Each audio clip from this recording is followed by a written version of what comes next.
সেই পরমাত্মা ভগবান শ্রীহরি তিনি জগতের জীবকে আনন্দ দিতে আনন্দময় সত্তা নেমে আসছেন। কবে না দোল পূর্ণিমার দিনে সচী মায়ের আনন্দ মুখরাঙ্গিনায় ভগবান নেমে আসছেন ফাল্গুন পূর্ণিমা তিথি গৌরাঙ্গ মেঘের নমতথি আমার গোরা এলো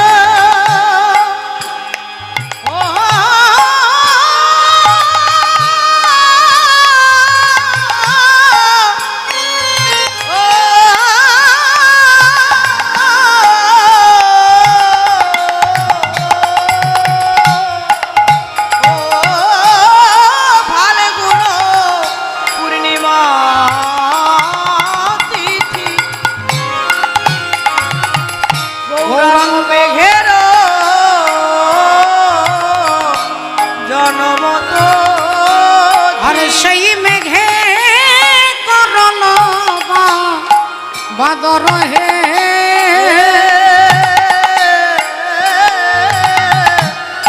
সেই মেঘে করল বাদর উঁচা নিচা যত ছিল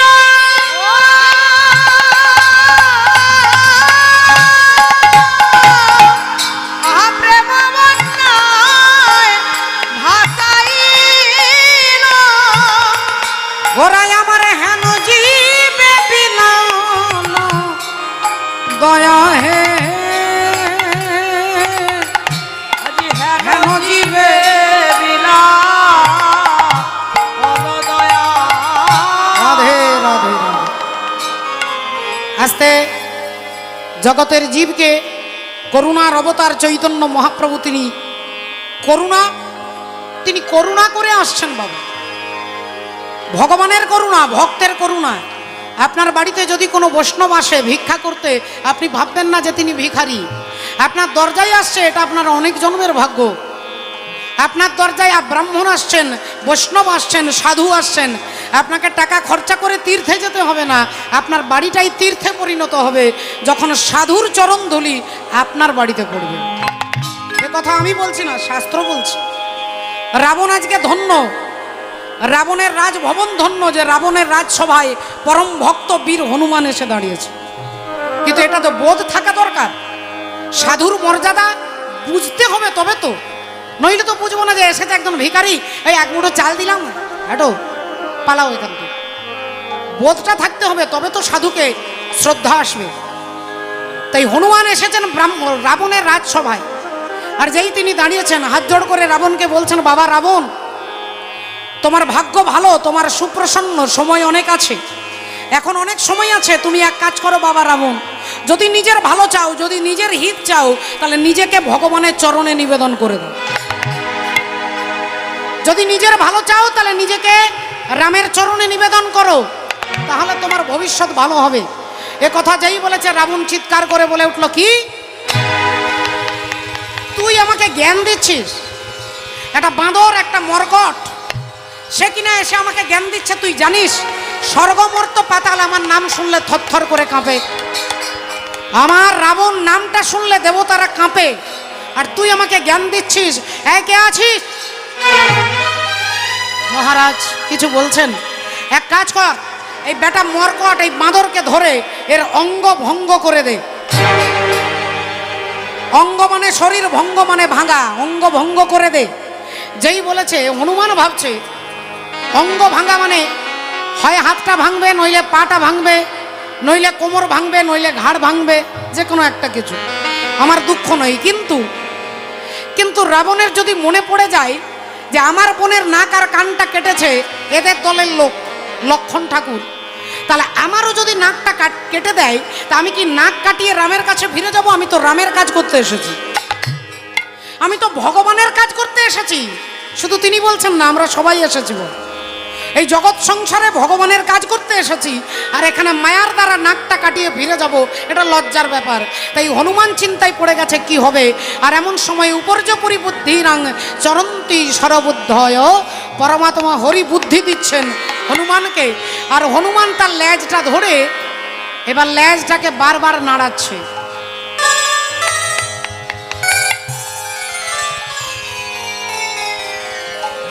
লেজটাকে বারবার নাড়াচ্ছে, লেজটাকে বারবার করে দেখছে। রাবণ দেখছে যে হনুমান তার লেজটাকে বারবার দেখছে। এবার লেজটাকে যখন দেখছে কিছুক্ষণ পরে লেজটাকে আবার চুমু খাচ্ছে। বাবা লেজটাকে চুমু খাচ্ছে, লেজটাকে চোখের মধ্যে ছোঁয়াচ্ছে, লেজটাকে মাথায় নিচ্ছে, লেজটাকে বুকে জড়িয়ে ধরছে। রাবণ ভাবলো তাহলে এর অঙ্গ ভঙ্গ করে লাভ নেই, এ যখন লেজটাকে এত পছন্দ করে ওর লেজে আগুন ধরিয়ে দাও। হনুমান ভাবলো যাক হরি বল বাঁচা গেছে। এবার যেই বলেছে লেজে আগুন ধরিয়ে দাও, অমনি রাবণের কর্মচারীরা ছুটলেন। কেউ কাপড় আনছে, কেউ তেল আনছে, কেউ আলমারি থেকে, কেউ বাক্স থেকে, কেউ স্ত্রীর কাপড়, কেউ মায়ের কাপড়, কেউ দিদির কাপড়, কেউ বোনের কাপড়, আর সব কাপড় নিয়ে এত এত কাপড় এনে হাজির করেছে। এবার লেজে জড়াচ্ছে, যত জড়াচ্ছে লেজ তত বড় হয়ে যাচ্ছে। আপনারা বলবেন লেজটা কি? না, লেজ হচ্ছে ভক্তের প্রতিষ্ঠা। একজন যখন উঁচু জায়গায় পৌঁছে যায় তখন আরেকজন কিন্তু গালিগালাজ করে, আরেকজন কিন্তু হিংসে করে, আরেকজন কিন্তু তাকে ডাউন করবার চেষ্টা করে। তাই লেজ হচ্ছে প্রতিষ্ঠা। একজন যখন প্রতিষ্ঠায় উঁচু হয়ে যাচ্ছে তখন মানুষ আরেকজন তাকে টেনে নামানোর চেষ্টা করে, কিন্তু হনুমানকে পারবে না। কেন না, লেজ যদি প্রতিষ্ঠা হয়, হনুমানের লেজটা সামনের দিকে আছে না পেছনের দিকে আছে? বাবা মায়েরা চিন্তা করে বলুন, লেজ কোন দিকে থাকে, সামনে না পেছনে? পেছনের দিকে তো নাকি? তাহলে হনুমানের লেজ পেছনে, তাই প্রতিষ্ঠা তার পেছনে ছুটছে। হনুমান প্রতিষ্ঠার পেছনে ছোটেনি, আর আমার মতো জীব আমরা প্রতিষ্ঠার পেছনে ছুটছি। আমি ডাক্তার হব, মাস্টার হব, ব্যারিস্টার হব, নেতা হব, মন্ত্রী হব, এই প্রতিষ্ঠার পেছনে ছুটছি। তাই আমাদের কপালে এত দুঃখ। আর হনুমানের পেছনে প্রতিষ্ঠা ছুটছে, হনুমান ফিরে তাকাচ্ছে না। তাই যখনই লেজে আগুন ধরিয়ে দিয়েছে কাপড় জড়িয়ে তেল দিয়ে, যেই আগুনটা ধরিয়ে দিয়েছে অমনি হনুমান একবার ডান দিকে তাকাচ্ছে, একবার বাঁ দিকে তাকাচ্ছে, একবার সামনে তাকাচ্ছেন, একবার পেছনে তাকাচ্ছেন। রাবণ বললে ডাইনে বামে সামনে পেছনে তাকাচ্ছিস কি? তোর লেজে আগুন ধরিয়ে দিয়েছি, এবার তুই পুড়ে মরবি। হনুমান বললেন না, একটু দেখছি। যারা যারা চাঁদা দিয়েছে তাদের ঘরে ঘরে তো প্রসাদ দিতে হবে, মালসা পৌঁছাতে হবে, তা চাঁদা দিলে তো প্রসাদ দিতে হয়। তা আমাকে যারা চাঁদা দিয়েছে তাদেরকে প্রসাদ দেব। বললেন কি দিয়েছে? না, আমাকে যারা কাপড় আর তেল দিয়েছে আমার লেজে, আমি তাদের ঘরে ঘরে একটু করে আগুন প্রসাদ দিয়ে যাব আর কি। সবার ঘরে ঘরে একটু করে আগুন দিয়ে যাব, চিন্তা নেই, আপনার ঘরে আগুন ধরবে না। শুধু আপনার বাড়িতে নয়, যারা যারা কাপড় আর তেল এসেছে যার যার ঘর থেকে সবার ঘরে আগুন ধরবে। তাই আগুন দাউ দাউ করে জ্বলছে গোটা লঙ্কাতে, কিন্তু বাবা একটা বাড়ি নিশ্চিন্তে আছে, সেই বাড়িতে কিন্তু আগুন ধরছে না। সেই বাড়িটা কার? না, বাড়িটা হচ্ছে ভক্ত বিভীষণের বাড়ি। ভক্ত বিভীষণ, তিনি গেটের বাইরে পরিষ্কার করে লেখা রয়েছে রাম। তার গেটে লেখা আছে রাম।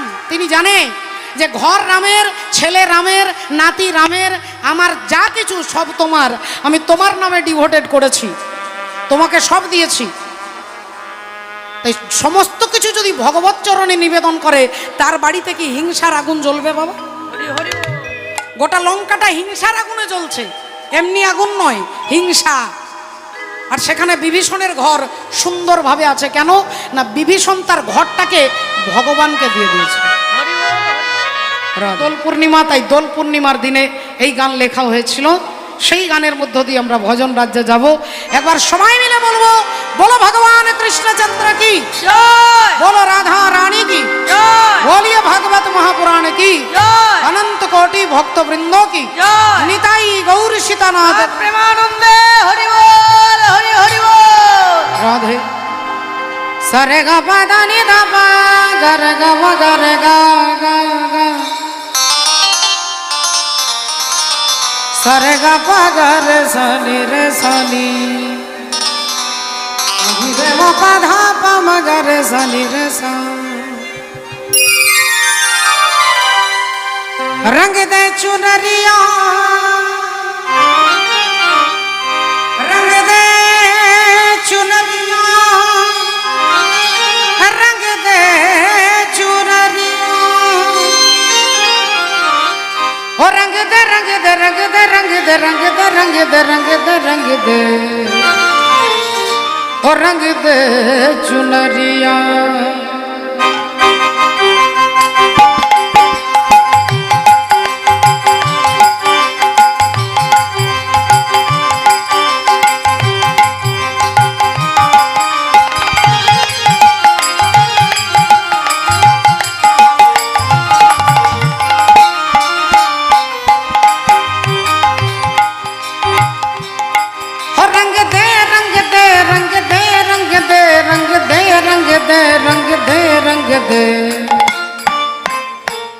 रंग दे चुनरिया ओ रंग दे चुनरिया ओ रंग दे चुनरिया ओ शाम पिया मोरी रंग दे चुनरिया रंग दे चुनरिया ओ रंग दे चुनरिया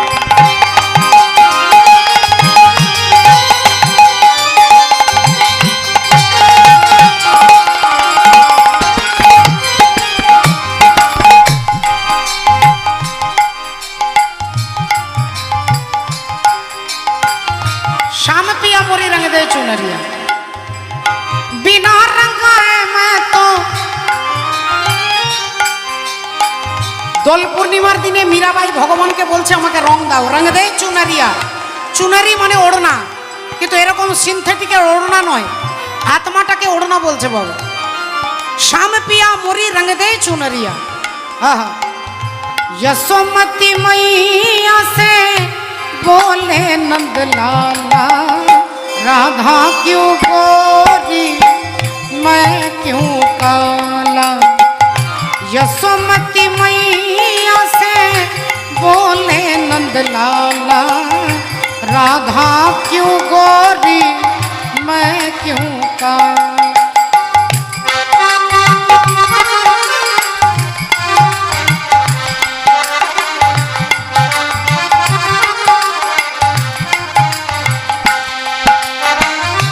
बोली मुस्काती मैया ভগবান ছোট্ট ভগবান মাকে জিজ্ঞাসা করছে মা আমি এত কালো কেন আর আমি যদি কালো তাহলে রাধা এত ফর্সা কেন আর যদি রাধা রানী ফর্সা হলো তাহলে আমি কেন ফর্সা হলাম না বাচ্চা ছেলে যেমন করে মাকে জিজ্ঞাসা করে মা আর কি বলবে मैं क्यों का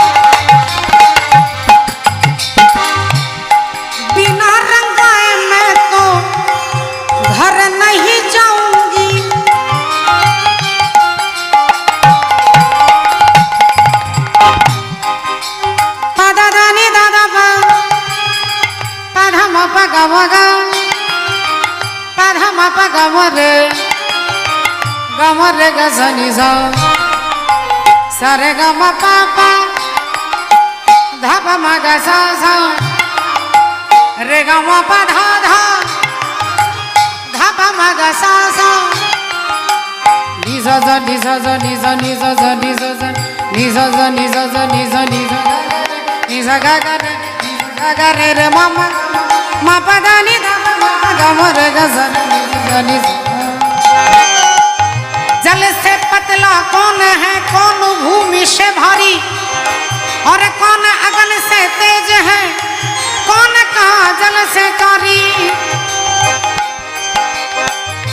जल से पतला पतला पतला पतला पतला पतला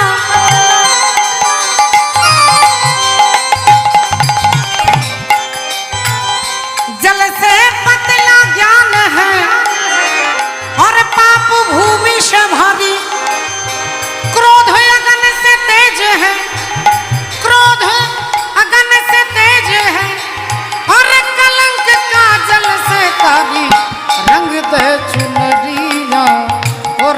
दे चुनरिया ओ रंग दे चुनरिया ओ रंग दे चुनरिया रंग दे चुनरिया हो रंग दे चुनरिया रंग दे चुनरिया ओ रंग दे चुनरिया रंग दे चुनरिया हो रंग दे चुनरिया रंग दे रंग दे रंग दे रंग दे रंग दे रंग दे रंग दे रंग दे रंग दे चुनरिया ओ रंग दे चुनरिया ओ रंग दे चुनरिया ओ रंग दे चुनरिया श्री गुरु निताई गौर सीतानाथ प्रेमानंदे हरि हरि হরি বল হরি বল। সকলের চরণে পুনরায় দণ্ডবোধ প্রণাম জানিয়ে আজকে আমরা প্রহ্লাদের কথা জানতে গেলে আগে আমরা সকলে জানি প্রহ্লাদের বাবা হিরণ্যকশিপুর, কিন্তু হিরণ্যকশিপুর যিনি তার আপনারা পরিচয়টাও জানেন, যিনি তিনি অত্যাচারী, তিনি পাপাচারী, তিনি কামাচারী, তিনি দুরাচারী। তার দুরাচারী ব্যক্তির ছেলে হয়ে গেল ভক্ত প্রহ্লাদ। আবার সেই অত্যাচারী হিরণ্যকশিপুরের বাবাকে না তিনি হয়ে গেলেন পরম ভাগবত পরম পণ্ডিত, যার নাম হচ্ছে মহামুনি কশ্যপ। তাহলে কশ্যপ মুনির ছেলে হিরণ্যকশিপুর, তার বাবা হচ্ছে সাধু, ছেলে হয়ে গেল দুরাচারী। আবার ছেলে দুরাচারী, তার পুত্র হয়ে গেল সাধু। তাহলে কখনো পজিটিভ কখনো নেগেটিভ দেখছি আমরা। এটা কখনো হয় না, শাস্ত্র বললেন বাবার জন্য ছেলে হয় না, ছেলে মায়ের জন্য, মায়ের উপাদান দিয়ে সন্তান গঠন হয় বাবা। তাই যেমন মা হবে তেমন ছেলে হবে। হরিব। তাহলে আসুন আজকে সেই মহামুনি কশ্যপ, তিনি দক্ষ রাজার 13টা মেয়েকে বিবাহ করেছিলেন। বিবাহ করলেন 13টা মেয়েকে।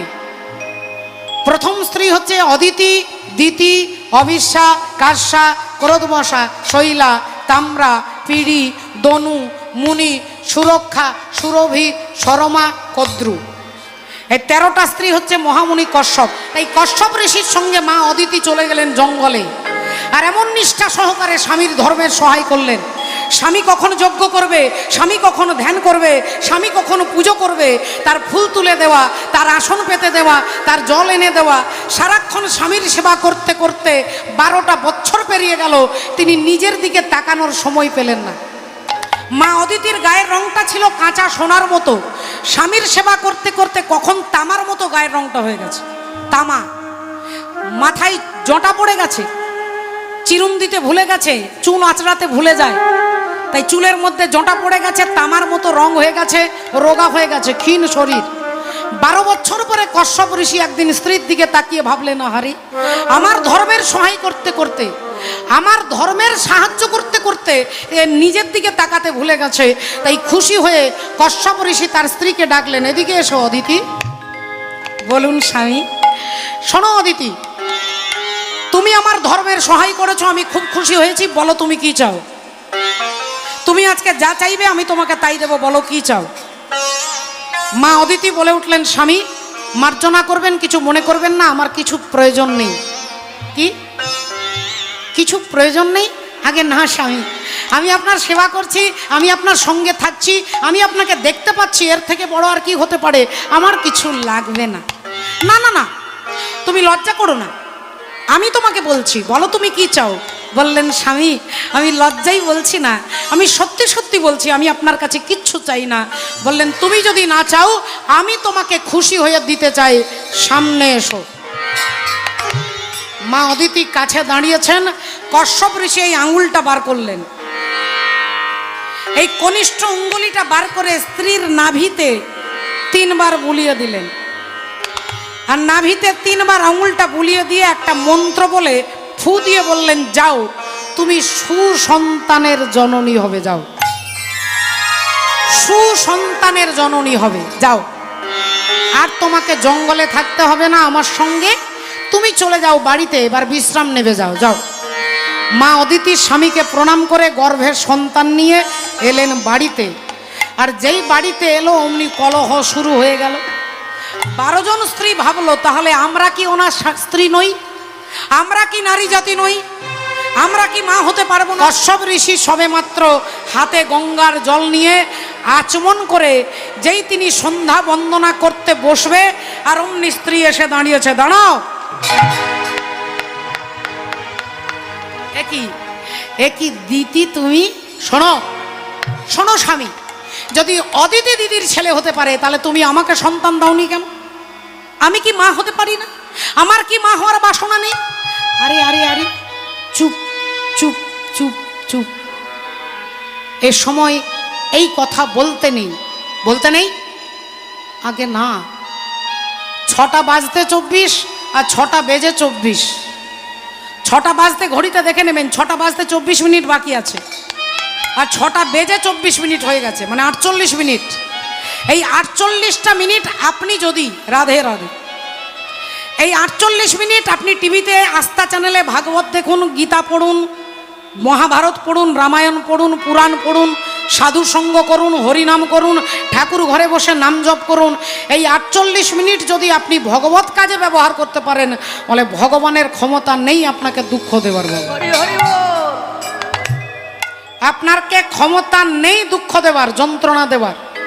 কিন্তু এই 48 মিনিট আমরা দোকানে, বাজারে, ক্লাবে, ঘরে, সিনেমার টিভির সামনে বসে এই সময়টা আমরা অন্য কাজে ব্যবহার করি বলে আমাদের এত জ্বালা, এত যন্ত্রণা। বাবু আমি বানিয়ে বলছি না।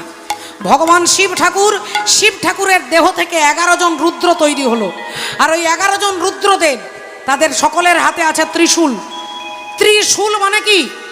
3টা শূল, আদি দৈবিক জ্বালা, আদি ভৌতিক জ্বালা, আর আধ্যাত্মিক জ্বালা। যদি কুকুরে কামড়ে দিল জলাতঙ্ক হলো, মশা কামড়ালো ম্যালেরিয়া হলো, ডেঙ্গু হলো, এগুলো হচ্ছে আদি ভৌতিক দুঃখ। আর আদি দৈবিক দুঃখ কি না? করোনার মতো ঝড় হয়ে গেল, আমফান হয়ে গেল, সুনামি হয়ে গেল, মানুষের যে কষ্ট দুঃখ, এটা আদি দৈবিক দুঃখ। আর একটা মনের মধ্যে দুঃখ আছে যাকে আধ্যাত্মিক দুঃখ বলে। ছেলে শুনছে না, বৌমা দেখতে পারে না, ঘরে কেউ ভালোবাসে না, এই যে মনে ব্যথা, এই দুঃখটা হচ্ছে আধ্যাত্মিক দুঃখ। বলেন এই 3টে জ্বালা তাকেই ভোগ করতে হয় যে 48 মিনিট এই ভগবানের সেবাটা ছেড়ে অকথা, কুকথা, নোংরা কথা বলে। বাবা তাই ঋষি কশ্যপ তার স্ত্রীকে সাবধান করছে, চুপ করো চুপ করো, এই সময় এ কথা বলতে নেই, আমি সন্ধ্যা বন্দনা করতে বসেছি, রাখো তোমার সন্ধ্যা। তোমার ওই মিষ্টি কথাই আমার চিড়ে ভিজবে না। আমি তোমাকে ভালো কথা বলছি, আমাকে সন্তান দেবে কিনা বলো, নইলে নইলে আমি কিন্তু তোমাকে অভিশাপ দেব। কশ্যপ ঋষি বললেন, দেখো এই সময় সন্তান গর্ভে এলে সেই সন্তান ভদ্র হবে না, দুরাচারী হবে। বললেন, হোক আমার দুরাচারী সন্তান, তুমি আমাকে সন্তান দেবে কিনা বলো। বেশ, আমি তোমাকে অনেক বোঝানোর চেষ্টা করলাম, তুমি যখন বুঝতে চাইছো না তাহলে কাছে এসো। আর যেই এসেছে অমনি আঙুল দিয়ে নাভিতে হাতটা বুলিয়ে দিয়ে মন্ত্র বলে ফু দিয়ে বললেন, যাও তুমি কুসন্তানের জননী হবে। শ্রীমতী মায়েরা, 2 ভাই বড় হলো, দক্ষিণ ভারতে একটা বিরাট বড় বাড়ি করলেন। দক্ষিণ ভারতে করলেন কেন? উত্তর ভারত, পশ্চিম ভারত, পূর্ব ভারত বাদ দিয়ে দক্ষিণ ভারতে তারা বাড়ি করলেন কেন? যত যত অসুর আছে, যত যত অসুর আছে সবার বাড়ি দক্ষিণ হরি বল, দক্ষিণ দিকে। বাবা এর কারণটা কি না? কারণ হচ্ছে শাস্ত্র এই দেহভিত্তিক কথা বলছে, এই দেহের দক্ষিণ দিকটাতে সমস্ত আসরিক প্রবৃত্তি থাকে। বাবা তাই যারা পণ্ডিত ব্যক্তি, সাধু ব্যক্তি, যারা নিজেদেরকে চেনে, কন্ট্রোল করতে পারে, তারা যখন দেখে যে ডান নাক থেকে যখন নিঃশ্বাস বইবে তখন কোনো ভালো কাজ হবে না। বাবা তখন কোনো ভালো কাজের সিদ্ধান্ত নেবেন না, হবে না। এই দক্ষিণ নাক থেকে যখন বাতাস বইবে তখন তর্ক করতে নেই, অযাচক যেখানে তর্ক হচ্ছে, ঝামেলা হচ্ছে, সেখানে যাবেন না, সেখানে মারপিট হবে। দক্ষিণ নাক থেকে নিঃশ্বাস বইলে কোনো ভালো কাজ হবে না। আর যখন বাম নাক থেকে নিঃশ্বাস বইবে তখন যে কোনো ভালো কাজ আপনি করতে পারবেন। তাই পণ্ডিত যারা, তারা নিজের নাকে ঘর থেকে বেরোনোর আগে নাকে হাত দিয়ে দেখে যে কোন নাকটা থেকে নিঃশ্বাসটা বইছে। রাধে। দক্ষিণ ভারতে বিরাট বড় বাড়ি করলেন, 2 ভাই বড় হয়ে গেল, হিরণ্যকশিপুর আর তার ভাই হচ্ছে হিরণ্যাক্ষ। হিরণ্যাক্ষ ব্রহ্মার কাছে বর পেলেন। ব্রহ্মা একটা গদা হাতে দিয়ে বলল যে এই গদা তোমাকে দিলাম, এই গদা যুদ্ধে কেউ তোমাকে হারাতে পারবে না। হিরণ্যাক্ষ বললেন, কেউ পারবে না? বললেন না। স্বর্গমর্ত পাতালে কেউ না? বললেন না। একমাত্র হরি ছাড়া কেউ তোমাকে হারাতে পারবে না। হিরণ্যাক্ষ বলল, হরি মানে কি? না, হরি মানে সাপ, হরি মানে ব্যাং, হরি মানে সিংহ, হরি মানে জল, হরি মানে চোর। কিন্তু হরি মানে যে ভগবান শ্রী হরি, এটা আর ব্রহ্মাজি বললেন না, লুকিয়ে রাখলেন। সাপ, ব্যাং, সিংহ, জল বললেন।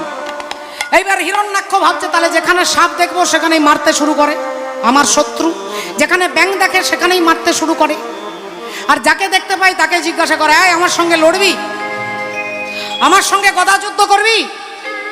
তারা ভয়ে বলে, আগে না, পারবো না, আপনার সঙ্গে পারবো না, আপনাকে ব্রহ্মা বর দিয়েছে, পারবো না। কখনো ইন্দ্রকে গিয়ে বলে, এই আমার সঙ্গে যুদ্ধ করবে, আগে না, পারবো না। দেবতাদেরকে বলে, গন্ধর্বকে বলে, রাজাদের বলে, তারা কেউ যুদ্ধ করতে আসে না।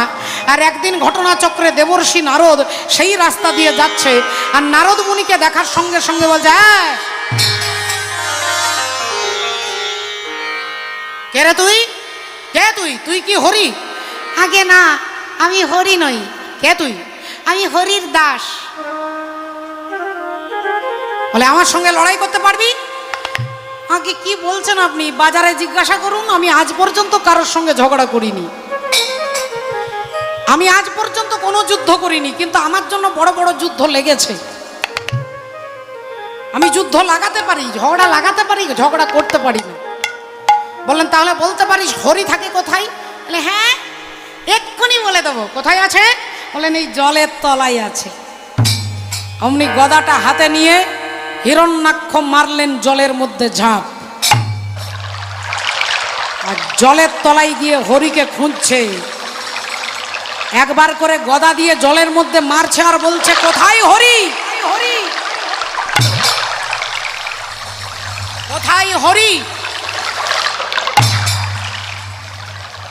জলের মধ্যে মারছে আর জিজ্ঞাসা করছে। বলতে না বলতে ভগবান শ্রী হরি বরাহ দেব এসে দাঁড়ালেন, শূকর রূপ ধারণ করে ভগবান দাঁড়ালেন, হাতে রয়েছে গদা। হিরণ্যাক্ষ বললেন, এই তুই কি হরি? ভগবান কোনো কথা বললেন না, শুধু ইশারা করে বললেন, হ্যাঁ। বলেন, তুই হরি, এর প্রমাণ কি?